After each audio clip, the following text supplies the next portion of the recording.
नमस्कार, welcome to Money Group and मैं हूँ चिन्मय नंदा। कंटिन्यूसली अगर हम लोग आज देखते हैं कि आज बस ये 3 बजे का कैंडल को अगर हम लोग छोड़ देते हैं, उसको अगर छोड़ देते हैं तो आज दिन भर भी अगर हम देखें तो मार्केट में एक रेंज के अंदर ही मार्केट ट्रेड होता ही रहा।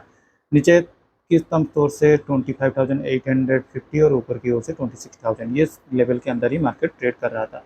हम लोग भी कल यही डिस्कशन भी किए थे, मार्केट अगर नीचे आना शुरू हो जाता है इस लेवल के नीचे,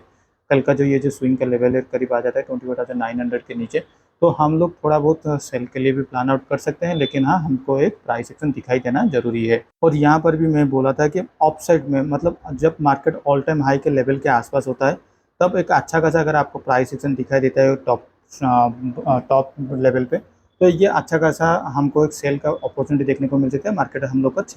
28,650 तक भी मार्केट गिर सकता है। लेकिन अगर हम इसको देखते हैं, मार्केट नो डाउट ओपन तो हो गया था स्लाइटली 28,900 के नीचे, स्लाइटली ओपन तो हो गया था, लेकिन कहीं पर भी मार्केट यहाँ पर क्लोजिंग, कोई भी कैंडल यहाँ पर क्लोजिंग नहीं किया था। अगर हम इसको 5 मिनट चार्ट फ्रेम में लेते हैं तो 5 मिनट चार्ट फ्रेम में भी अगर हम लोग देखते हैं 25 यहाँ पर कहीं पर भी मार्केट ने 25,900 के नीचे क्लोजिंग नहीं किया था। और हम लोग ये भी डिस्कशन कर रहे थे, एक हमको ग्रीन कैंडल अगर मार्केट थोड़ा बहुत पुल बैक करने की कोशिश करता है तो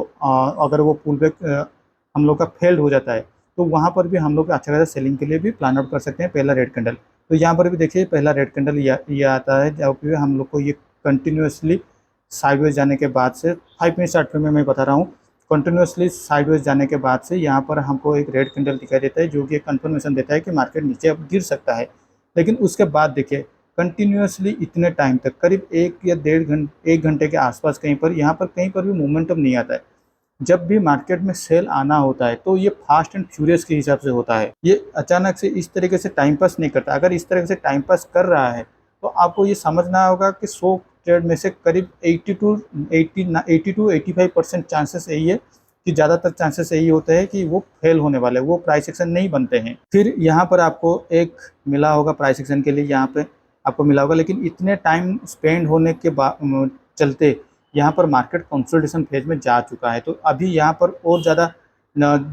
आपका जो फास्ट एंड फ्यूरियस में सेल हो सकता है इसका प्रोबेबिलिटी ऑफ चांसेस बहुत कम हो जाता है। तो अभी चलते हैं 50 मिनट चार्ट के हिसाब से। तो इसीलिए मैंने भी जो पोजीशन लेने के लिए कोशिश सोच रहा था कि मार्केट कहाँ पर पोजीशन लूँगा, तो मैं 26,500 कॉल ऑप्शन को मैंने सिलेक्ट किया था। लेकिन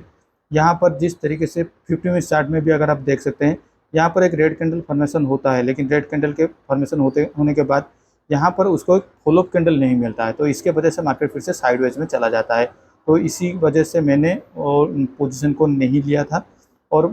कंटिन्यूसली मार्केट एक साइडवेज में जाने के बाद से मार्केट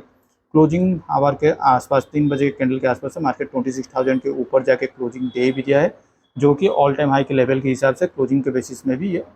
एक रिमार्केबल लेवल है। तो यहाँ से अब आगे क्या हो सकता है, तो देखिए मार्केट अभी 26,000 के ऊपर कहीं पर क्लोजिंग दे दिया है और यहाँ पर कल निफ्टी का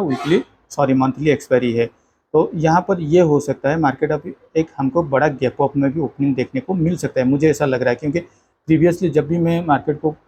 थोड़ा हिस्ट्री में अगर आप लोग देखेंगे, मार्केट जब भी अपना ऑल टाइम हाई के लेवल के आसपास कहीं पर भी अगर क्लोजिंग दे देता है, उसके बाद उसके अगले दिन एक अच्छा खासा हमको एक मोमेंटम देखने को मिलता है ऑल टाइम हाई के लेवल के आसपास कहीं पर, और वो गैप अप में ओपनिंग देखने को हमको मिलता है। तो उस केस में अगर मान लीजिए कहीं पर भी एक बड़ा गैप अप में ओपनिंग होता है 26,100 से लेकर 150, ये सारे लेवल के आसपास कहीं पर अगर बड़ा गैप अप में ओपनिंग होता है, तो मुझे ऐसा लगता है हमें वहाँ पर 5 EMA के लिए इंतजार करना होगा। अगर 5 EMA हम लोग को दिखाई देता है तो ही जाके हम लोग यहाँ पर सेलिंग के लिए थोड़ा प्लान आउट करेंगे और हम लोग का पहला टारगेट होगा 26,000 तक। अदरवाइज मार्केट में मान लीजिए कहीं पर एक छोटा सा गैप अप में ओपनिंग हो जाए 26,050 या 26,050 से लेकर 26,100 के इस के लेवल के आसपास कहीं पर अगर ओपनिंग हो जाता है,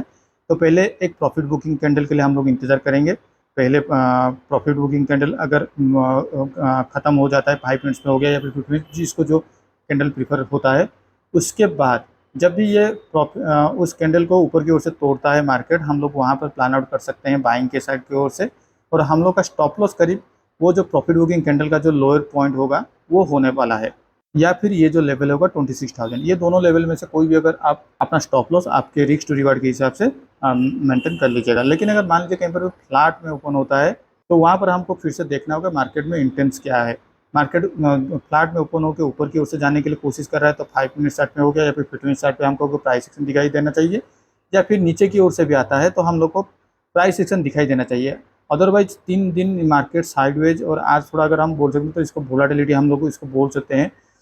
ये जाने के बाद अभी ट्रेंडिंग मार्केट दिखाई दे सकता है, तो इसलिए जिन लोगों को ट्रेंडिंग मार्केट पसंद है वो लोग अपने 100% के कैपेसिटी में यूटिलाइज कीजिए, या फिर जो लोग मेरे जैसा सिर्फ प्रीमियम डीके के लिए ही ट्रेडिंग करते हैं तो वो लोग थोड़ा बहुत के लिए अभी थोड़ा के लिए इंतजार कीजिए, ताकि मार्केट एक बार ट्रेंडिंग मार्केट जाने के बाद फिर से एक साइडवेज मार्केट और वोलेटाइल मार्केट आने वाला है, तो तब तक के लिए हम लोग को इंतजार करना होगा। लेकिन मान लीजिए कहीं पर अगर बड़ा गैप डाउन पे ओपन होता है, मान लीजिए 28,950 के नीचे अगर कहीं पर भी गैप डाउन पे ओपन हो जाता है, तो ये सारे लोग जो लोग ये सारे पोजीशन पे अपना पोजीशन को कैरी फॉरवर्ड करके ले गए होंगे उनको अपना स्टॉप लॉस ट्रिगर होगा, तो यहाँ पर और थोड़ा वीक वाली देखने को मिल सकता है, तो यहाँ पर हमको मार्केट और भी थोड़ा सेंटीमेंट के हिसाब से नीचे आ सकता है। लेकिन अगर मान लीजिए कहीं पर भी ये जो लेवल है 25,850 के आसपास कहीं पर इसके नीचे अगर मार्केट आना शुरू हो जाता है और लास्ट भी एक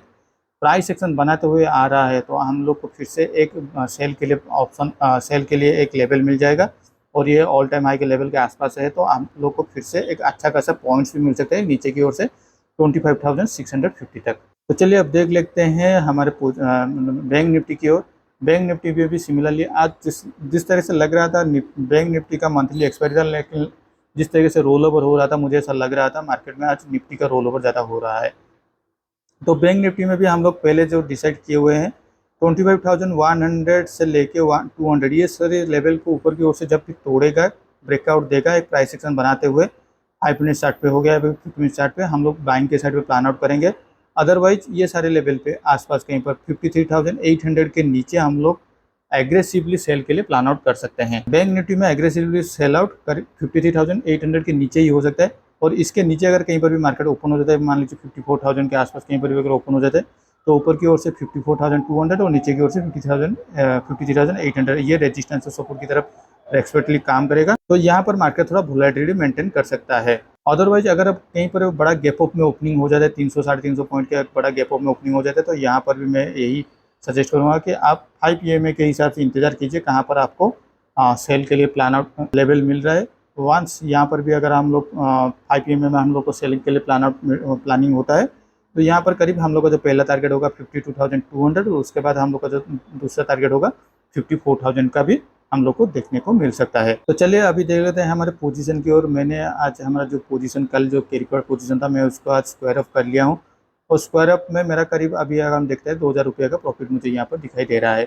मैं यहाँ पर स्क्वायर अप इसलिए कर लिया था क्योंकि आपको जिस तरह से अभी बताया था 3 दिन कंटिन्यूसली साइडवेज और वोलेटिलिटी होने के बाद अब ट्रेंडिंग होने का चांसेस है। तो ट्रेंडिंग में हो सकता है मार्केट में अगर इंडिया विक्स थोड़ा बढ़ जाता है या फिर कुछ भी हो जाता है, तो वन साइडेड जो भी अभी प्रॉफिट मिल रहा है वो प्रॉफिट में अभी फिर से प्रीमियम प्रॉफिट इरोड होने का चांसेस था।